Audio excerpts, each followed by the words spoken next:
বিসমিল্লাহির রহমানির রহিম। রেক্স কোডারের পক্ষ থেকে সবাইকে শুভেচ্ছা জানাচ্ছি। আজকের টিউটোরিয়ালে আজকে যে বিষয়টি নিয়ে আলোচনা করব তা হচ্ছে, যেহেতু আমি আভাটা থিমকে কাস্টমাইজ করতেছি, কিছু জেপিজি ইমেজ দেওয়া হয়েছে, সেই জেপিজি ইমেজ থেকে আমি কাস্টমাইজ করতেছি। তো এটা কাস্টমাইজ করার জন্য কিছু জিনিস ফলো করতে হয়। তা হচ্ছে, অবশ্যই কাস্টমাইজ করতে হলে চাইল্ড থিম ইউজ করতে হবে।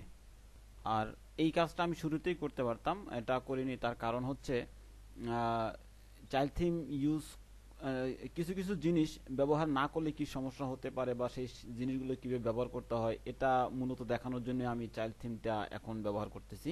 তো এরপরে আরও কিছু কাজ করতে হবে, সেটা পরে করব। তো আগে চাইল্ড থিমের কাজটা করে নেই।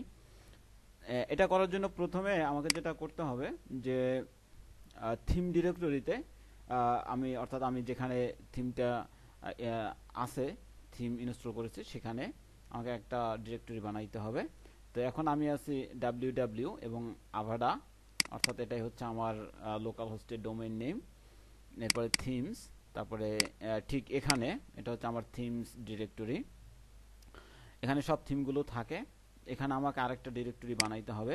আমি আরেকটা ডিরেক্টরি নিলাম। এটা আমি বোঝার জন্য আমি নেমটা ঠিক মূল থিম বা প্যারেন্ট থিমের নামের সাথে মিলিয়ে রাখবো, চাইল্ড অফ আভাডা। তো এর মধ্যে যেতে হবে এবং এখানে 2 থেকে 3টা জিনিস দরকার, মূলত একটা হলেই চলে আপাতত। আর সেটা হচ্ছে স্টাইল শিট দরকার। তো আমি স্টাইল শিট নেই, স্টাইল ডট সিএসএস, ঠিক এই নামেই নিতে হবে, অন্য কোনো নামে হলে এটা চলবে না। আর এর ভিতরে কিছু কোড দিতে হবে, যে কোডটা যদি গুগলে গিয়ে সার্চ করি, ওয়ার্ডপ্রেস চাইল্ড থিম নিয়ে যদি সার্চ করি, তাহলে প্রথম যে লিঙ্কটা আসবে কোডেক্স ডট ওয়ার্ডপ্রেস এবং এই চাইল্ড থিম লেখা, এই লিঙ্কে গেলে এখানে কিছু আমি কোড পাবো। সেই কোডগুলো ইউজ করতে হবে মূলত চাইল্ড থিমের জন্য। তো এখানে আমি পেস্ট করে দিলাম ওই কোডগুলো। এখন পেস্ট করে দেওয়ার পরে এখানে কিছু কাজ করতে হবে। প্রথমত থিম নেম, অর্থাৎ এই চাইল্ড থিমের নেমটা কি হবে। এখানে আপনারা দেখতে পাচ্ছেন এক্সামিনেশন 2015 চাইল্ড থিম। তো আমি এখানে দিতে পারি Avada child theme, sorry, Avada child theme বা আভাডা চাইল্ড, এটাই থাক। আপনি অন্য যে কোনো নাম দিতে পারেন। এরপরে থিম ইউআরএল, এখানে যে কোনো একটা থিম ইউআরএল বা আপনার থিমের ইউআরএল, অথবা এই থিমটা যেই সার্ভারে যেই ডোমেইন নেমে চলবে সেই নেমটাও দেওয়া যেতে পারে। তা আমি এখানে আমার ডোমেইন নেমটাই দিলাম .com।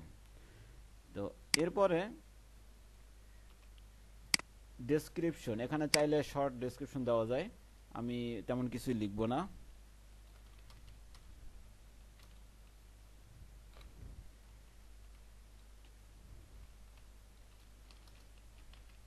আভাডা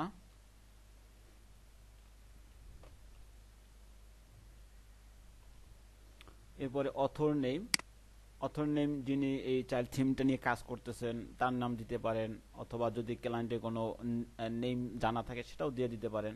আমি আমার নামটাই দিচ্ছি।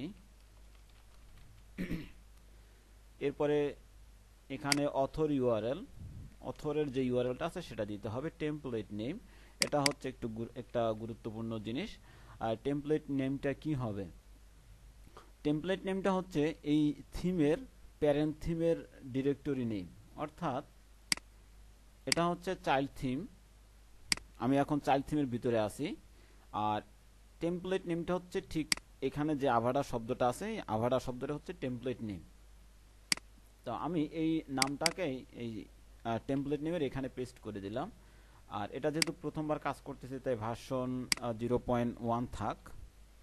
লাইসেন্স বাকিগুলো আমি কেটে দিতে পারি, আর কিছু দরকার নেই। হ্যাঁ, এখন যদি আমি ড্যাশবোর্ডে যাই এবং এটাকে যদি আমি অ্যাপিয়ারেন্সে যাই, তাহলে দেখা যাবে যে আমাদের চাইল্ড থিমটা এখানে চলে এসেছে। এখন এখানে দেখেন যে আমাদের চাইল্ড থিমটা চলে এসেছে। এখন আমি যদি এটাকে অ্যাক্টিভেট করি,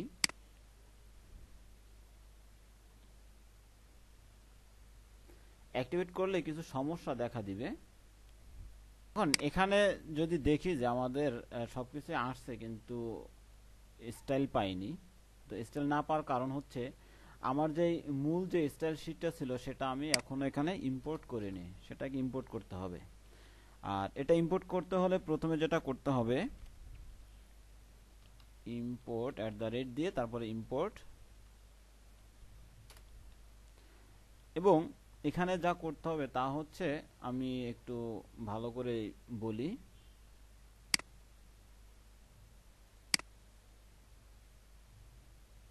আমি এখন যেটা করলাম, আমি চাইল্ড থিমের ডিরেক্টরিটা ড্র্যাগ করে এনে এই ব্ল্যাক অংশে ছেড়ে দিলাম। ব্ল্যাক অংশে ছেড়ে দেওয়ার কারণ আমার চাইল্ড থিমটা এখানে চলে আসলো। এখন এর মধ্যে যত ফাইল আছে আমি এটা দেখতে পারবো, নিয়ে কাজ করতে পারবো। তো এটাতে কাজ করতে হলে প্রথমত আমি যে ফাইলটি ইম্পোর্ট করব সেই ফাইলটার নেমটা এখানে দিতে হবে। তো প্রথমে আমি এখন চাইল্ড অফ আভাটা থিমের মধ্যে আছি, এই ডিরেক্টরির মধ্যে আছি। তো এখান থেকে আমাকে প্রথমে বের হতে হবে।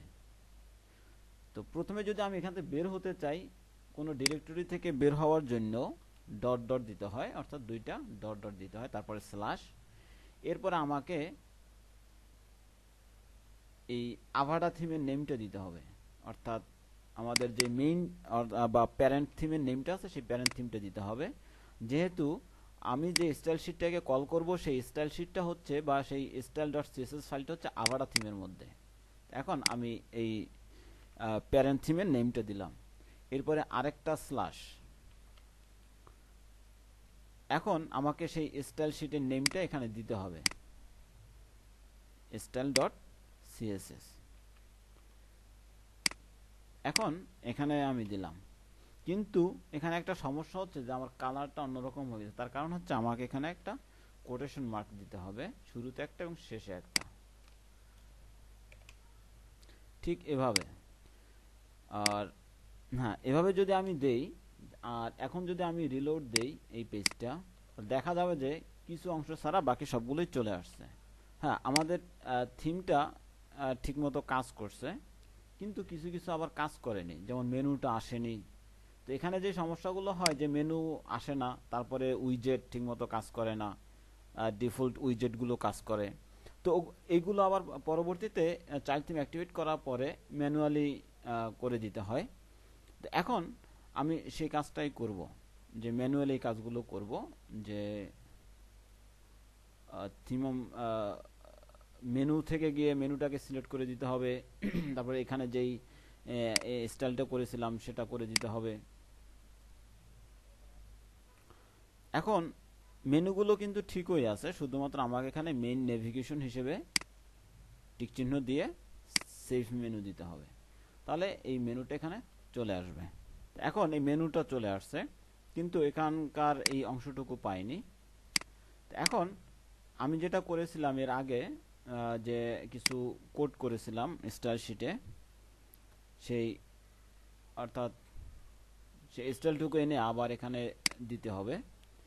আর এই কাজটা করব এই কারণে, যদি কখনো এই থিমটাকে আপডেট দেওয়া হয় তাহলে যাতে এই স্টাইলগুলো নষ্ট না হয়। কারণ থিম আপডেট দিলে পুরনো যেগুলো আছে সবগুলোই রিপ্লেস হয়ে যায়। এটার জন্য মূলত চাইল্ড থিমটা ইউজ করা, এটা একটা কারণ। আর দ্বিতীয় আরেকটা কারণ হচ্ছে যে অনেক সময় লাইভ সার্ভারে কাজ করতে হয়। আমি এটা কেটে দিলাম, এখন এটার আমার প্রয়োজন নেই। লাইভ সার্ভারে কাজ করতে হয়। তো লাইভ সার্ভারে কাজ করতে হলে, যেহেতু ওয়ার্ডপ্রেসে কাজ করি, আর ওয়ার্ডপ্রেস মানে এখানে পিএইচপির কাজ আছে, আর পিএইচপি কাজ থাকলে যেটা হয় অনেক সময় ছোট একটা ভুলের কারণে সার্ভারের সমস্যা হতে পারে। যেমন ধরুন আমি আচ্ছা এটা আচ্ছা আমি উদাহরণ দিয়ে বুঝাই। সেটা হচ্ছে হেডার অংশ নিলাম আমি, হ্যাঁ হেডার নিলাম। আচ্ছা আমার ফুটারটা দরকার, কারণ ফুটারে আমার অন্য একটা স্টাইল হবে, ফুটার। হ্যাঁ, তো আমি এই চাইল্ড থিমের মধ্যে ড্র্যাগ করে এনে যদি ছেড়ে দেই, তাহলে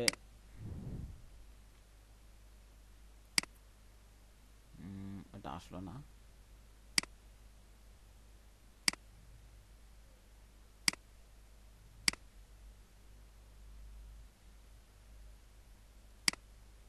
আসে না এভাবে। আচ্ছা যাই হোক, তো এখন যে সমস্যাটা হয় আমি সেটা সরাসরি দেখ, আমি এখান থেকে কপি করে নিলাম। কখনো এই মেইন থিমের যেই স্টাইল আছে বা ফাইল আছে ওগুলো ওখানেই থাকবে। হ্যাঁ, এখন আমি ফুটারটা সাবলাইম টেক্সটে ওপেন করলাম, ওপেন করে এখন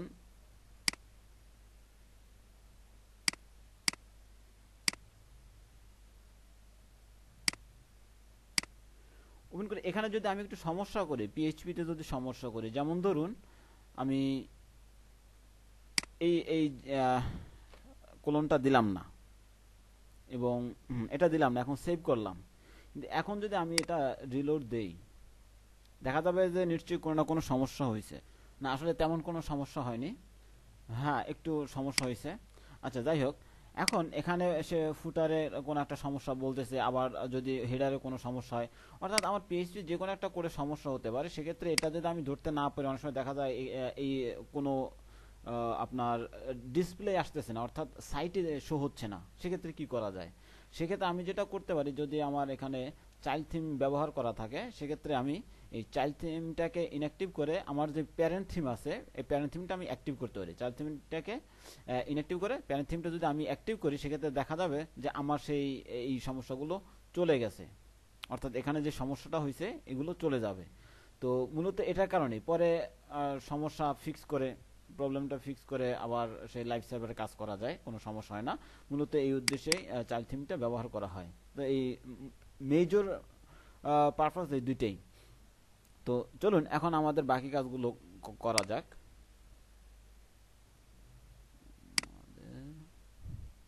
কারণ এখানে একটু সমস্যা হয়েছিল যে এটা নিচে চলে গেছে, চাইল্ড থিম ইউজ করা এবং এর স্টাইলগুলো এখানে কপি করে দেওয়ার কারণে ওই সমস্যাটা চলে গেছে।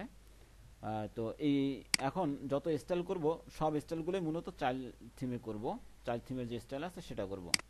তো এখন এই অ্যাবাউট আস যেটা আছে এরও একটা ইমেজ আমাকে দিয়ে দিছে। তো এটা অবশ্যই করতে পারবেন, আমি ঠিক হোম পেজটা যেভাবে করছি এভাবেই করতে পারবেন। তো অ্যাবাউট আসটা যদি একটু দেখি যে এখানে কি দেওয়া আছে, ঠিক এই ইমেজটা ফলো করলেই হবে। এবং কিছু আরও কিছু আপনার স্ক্র্যাচ করা ইমেজ দিয়ে দিছে ঠিক এভাবে। আর এরকম লাইন দেওয়ার জন্য অপশন আছে আভাটা থিমে। তো এগুলো আপনারা দিতে পারবেন আশা করি। এবং ঠিক এখানে যে ক্যারোসেলটা আমি যেভাবে ইউজ করছি সেটাই। তো এখন এখানে যে সমস্যাটা হয়েছে সেটা হচ্ছে কন্টেন্ট উপরে এবং এটা নিচে। আর ক্লায়েন্টে আরেকটা ইয়া হচ্ছে যে এখানে এখানে এরকম একটা অপশন দিতে হবে তাকে। তো সেই কাজগুলোই মূলত করব। তো যেহেতু আজকে এটা চাইল্ড থিম নিয়ে কিভাবে কাজ করে, কিভাবে ইনস্টল করে সব কিছু দেখেছি, তো আজকের টিউটোরিয়াল এ পর্যন্তই। ইনশাল্লাহ আগামী পর্বে দেখব যে কিভাবে এই বাকি কাজগুলো করা যায়। আর খুব তাড়াতাড়ি এই টিউটোরিয়াল বা এই এপিসোডগুলো শেষ হয়ে যাবে। সবাইকে ধন্যবাদ।